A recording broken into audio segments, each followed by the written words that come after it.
Bây giờ đi từ bếp vào trong phòng.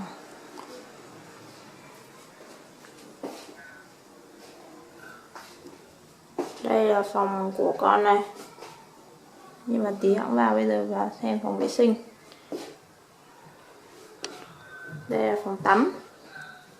Ngay đây thì có phòng vệ sinh.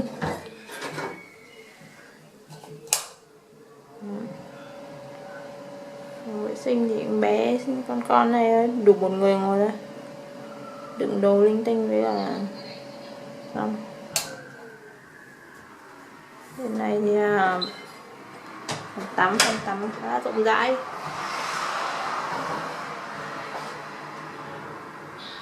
Có bồn nữa, bếp rửa gương, có cái giá treo quần áo ở đây. Cái phòng này nhìn mặt ra giống như ở bếp, ra mặt đường.